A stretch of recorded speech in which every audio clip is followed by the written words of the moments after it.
बेटियों की माँ होना शर्मिंदगी की नहीं, फ़क्र की बात है, क्योंकि बेटियों में ही वो जज़्बा है, वो शक्ति है, वो ताकत है, जो रोटी बनाने से लेकर रोटी कमाने तक का सफ़र बहुत आसानी से लगन के साथ तय करती हैं।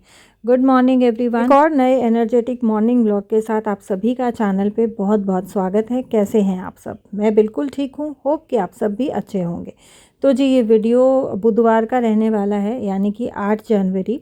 टाइम हुआ है सुबह के लगभग 6 बजे का और मैं बालकनी में जा रही थी अपना वॉक करने के लिए। मौसम मुझे साफ़ दिखा और आज जो है मौसम में थोड़ी सी ठंडक भी, अभी सुबह के टाइम तो कम है और मौसम खुला हुआ है, जैसे धूप निकलेगी। तो रात में ये कुछ कपड़े जो है हमने स्टैंड पे डाल के अंदर ही सुखा दिए थे, फ़ैन ऑन कर दिया था, तो ये कपड़े जो है वो सूख गए हैं अच्छे से।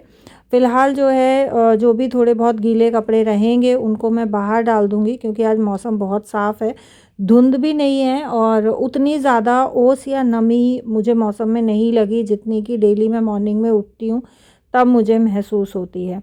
मैट्स जो रहते हैं वो मैं सुबह उठ के और झाड़ के साइड में रख देती हूँ, ताकि जब मेरी हेल्पर आती है तो उसको जो है काम करने में आसानी रहे।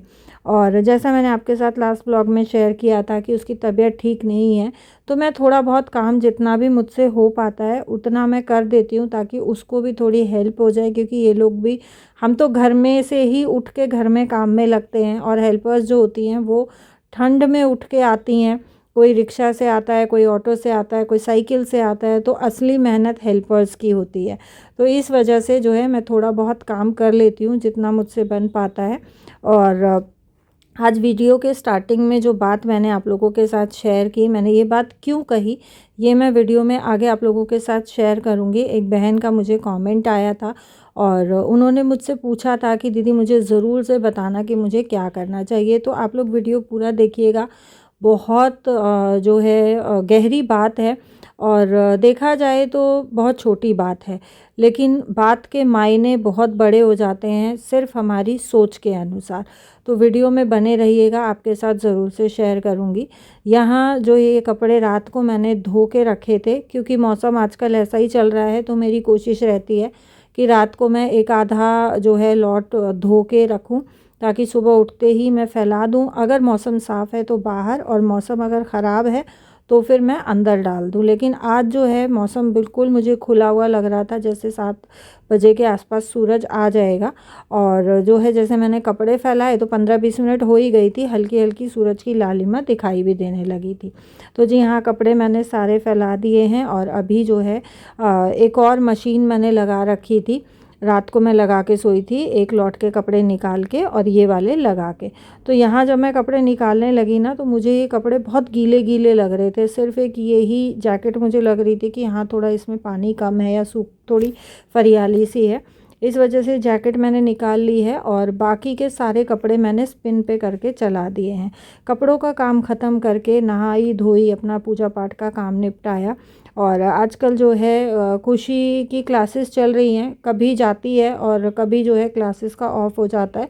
और लकी की जो है विंटर ब्रेक्स चल रही है, तो थोड़ा सा सुबह में मुझे टाइम मिल जाता है कि मैं थोड़ा सा अपना जो है उठने का रूटीन मैंने शिफ्ट किया है, क्योंकि नाश्ते की कोई ऐसा जल्दी नहीं होती है। तो ये रात को जो है मैंने दही जमाई थी, उसके बाद मैं थोड़ा सा 1-1.5 गिलास दूध बचा के रखती हूँ, क्योंकि सुबह लकी लेता है। तो इस पे जो मलाई आ गई थी ना, ये मलाई मैंने एक बोल में उतार ली है। और ये जो पूड़ी बनाने वाली छलनी होती है ना, इससे मलाई बहुत अच्छे से उतर जाती है। चाय छानने वाली में से छानते हैं ना, तो पूरी छलनी पे ऐसे घी घी लग जाता है और सर्दियों में वो साफ़ करना एक बहुत बड़ी महाभारत हो जाती है। तो मैंने ये कांच की कटोरी में डाल के रख दी है। अब जिस दिन मुझे घी निकालना होगा, एक दिन छोड़ के एक दिन मैं घी निकालती हूँ, उस दिन मैं मलाई दूध के साथ ही मिक्स कर दूँगी। यहाँ जो है नाश्ता वगैरह हो गया था, तो नाश्ते के बर्तन मैं मशीन में लगा दे रही हूँ, क्योंकि हेल्पर जो है वो आज मेरी छुट्टी पे है। उसकी तबीयत ज़्यादा ख़राब हो गई थी कल, जब वो इवनिंग में बर्तन करने आई थी। तो मैंने ही उसको बोला था कि भाई तुम एक दो दिन की छुट्टी ले लो।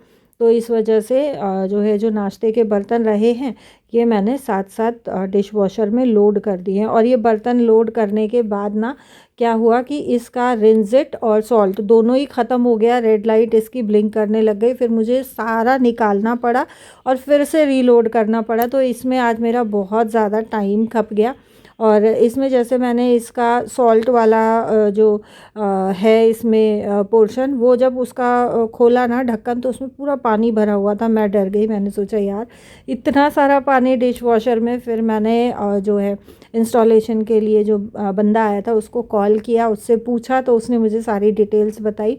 फिर ये हुआ कि चलो ठीक है अभी लोड कर देती हूँ। तो जितने बर्तन हुए थे सुबह के मेरे और बच्चों के नाश्ते के, वो मैंने डिश वॉशर में लोड कर दिया। और उसके बाद मैं आ गई हस्बैंड के लिए नाश्ता बनाने। तो हस्बैंड के लिए नाश्ते में आजकल जो है या तो पोहा बनता है या चीला बनता है या बनाना सैंडविच बनता है। इसी तरीके का कुछ हेल्दी और लाइट फूड मैं बनाती हूँ आजकल। और पोहे में जो है मैं टमाटर या मूंगफली वगैरह नहीं डालती हूँ, क्योंकि मेरे हस्बैंड बिल्कुल सिंपल प्याज वाला पोहा ही खाना पसंद करते हैं। अच्छा, वीडियो के स्टार्टिंग में जो बात मैंने आपके साथ शेयर की, एक बहन का कमेंट आया था कि मेरे पास ना 2 बेटियां हैं और सब लोग मुझे फैमिली में ऐसे ट्रीट करते हैं कि जैसे इसमें मेरी गलती है कि बेटा नहीं हुआ तो बेटियां क्यों हुई हैं। तो देखो ये चीज़ ना बहुत एम्बैरेसिंग होती है एक औरत के लिए, और झेलना भी बहुत मुश्किल होता है कि औरत के लिए ना इस तरीके के माहौल में सरवाइव करना बहुत मुश्किल हो जाता है अगर आपके हस्बैंड भी आपका साथ नहीं देते हैं। तो हस्बैंड अगर साथ हैं फिर भी औरत जो है 1% ये सोचती है कि चलो ठीक है हमारा लाइफ पार्टनर हमारे साथ है तो हम इस चीज़ को मैनेज कर सकते हैं। लेकिन कई बार ऐसा होता है कि ये परिवार की फ्रस्ट्रेशन, रिश्तेदारों की फ्रस्ट्रेशन, हस्बैंड की फ्रस्ट्रेशन, आसपास वालों की फ्रस्ट्रेशन, हम औरतों की जो है जो गुस्सा भरा होता है ना, वो और किसी को तो हम कुछ नहीं बोल सकते हैं, बट वो बच्चों पे उतरता है। और ये चीज़ बहुत ज़्यादा गलत है, बाद में हम लोग पछताते भी हैं। हमारी मतलब एक नोन है, उनकी भी 2-3 बेटियां हैं, और एक बेटा बहुत बाद में जाके हुआ था। उनके साथ भी यही इसी तरीके से बिहेवियर रहता था कि उनको हर समय सुनाया जाता था, हर समय बोला जाता था, जबकि वो बंदी बहुत काम करती थी। एक दिन उसके अंदर ना गुस्सा इतना ज़्यादा भर गया, इतना ज़्यादा वो फ्रस्ट्रेट हो गई कि उसने चूल्हे से गर्म पानी की डेगची उठा के अपनी बेटी के ऊपर वो ऐसा का ऐसा गर्म पानी डाल दिया, और पूरी उसकी बेटी ऊपर से नीचे तक जल गई। सिर्फ 3 से 4 साल की लड़की थी उसकी, 3-4 साल की। उस टाइम पे हम लोग जो है गांव में ही रहते थे, द्वारका शिफ्ट नहीं हुए थे। और जब मुझे पता चला कि इस तरीके का इंसिडेंस हुआ है, मैंने उससे बात की, मैंने उसको बहुत समझाया। तब उसने कहा कि दीदी देखो अभी तो मुझे भी दुख हो रहा है, लेकिन उस टाइम पे मैं इतना ज़्यादा भर गई थी। हर टाइम इतना सुनाया जाता है बेटियों को लेके, तो देखो ये बहुत गलत चीज़ है।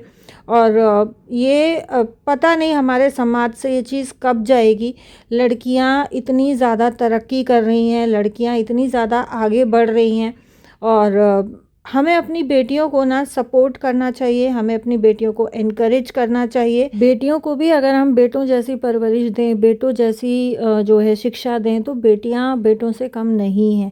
बेटियां आजकल उन ऊंचाइयों को छू रही हैं जहां बेटे शायद अभी तक नहीं पहुंचे हैं।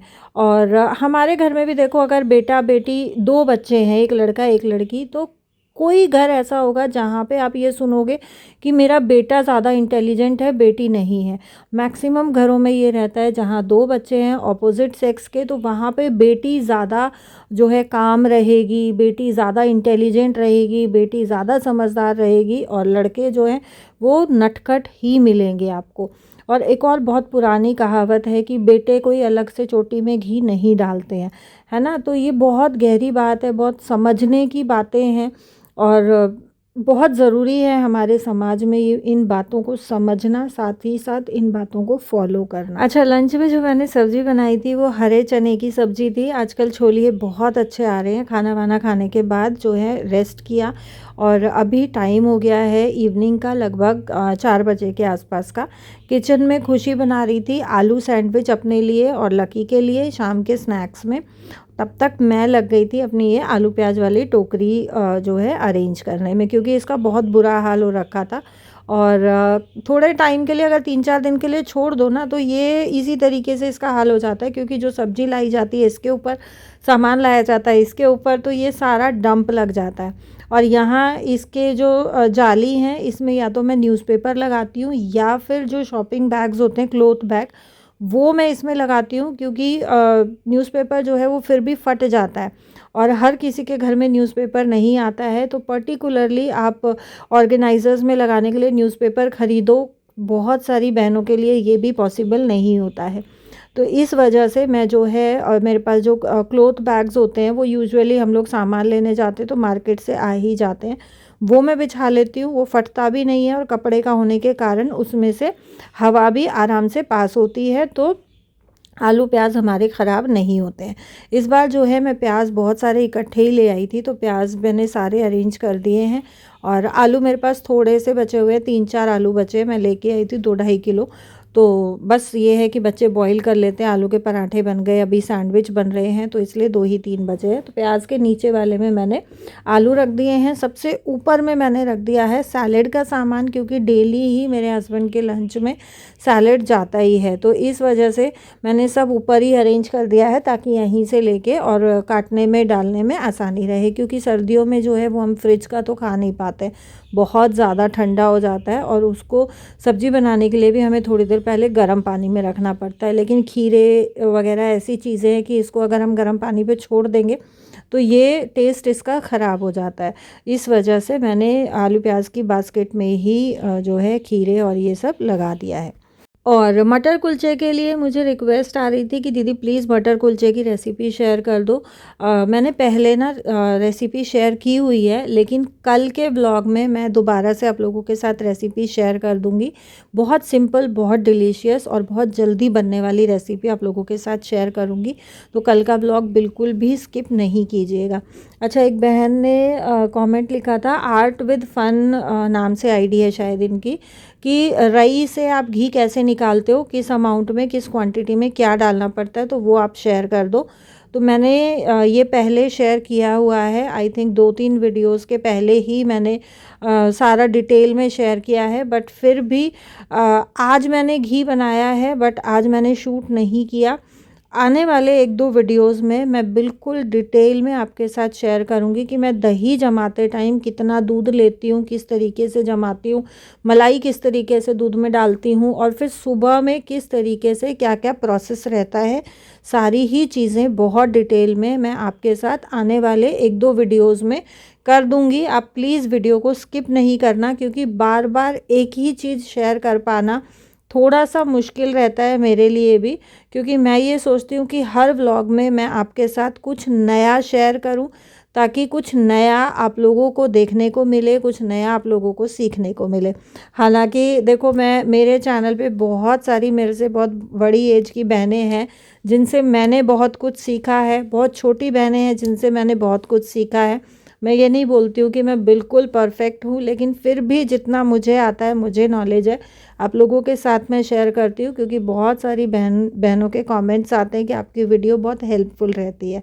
तो इसी कारण मेरा यही मेन मोटिव रहता है कि मैं डेली के व्लॉग में रिपीट ना करूँ, मैं अलग कंटेंट आपके लिए हर दिन ला पाने की कोशिश करती हूँ।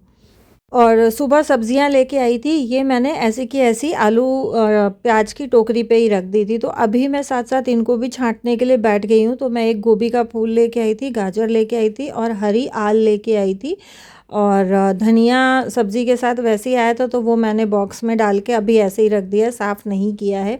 मिर्चें भी मैंने वेजिटेबल ऑर्गेनाइज़र में डाल दी हैं, और गाजर, हरी आल जिसको स्प्रिंग अनियन बोलते हैं, और गोभी वो मैंने किचन में ही रख दिया है। क्योंकि फ्रिज में बहुत ठंडी हो जाती है सब्ज़ी, और हाथ ना सुबह के टाइम में या शाम के टाइम में जब भी आप निकालो ऐसे बर्फ़ हो जाते हैं। सुबह मैं उठी तब मौसम जो है बहुत खुला, मुझे लग रहा था कि आज ठंड बहुत कम होने वाली है।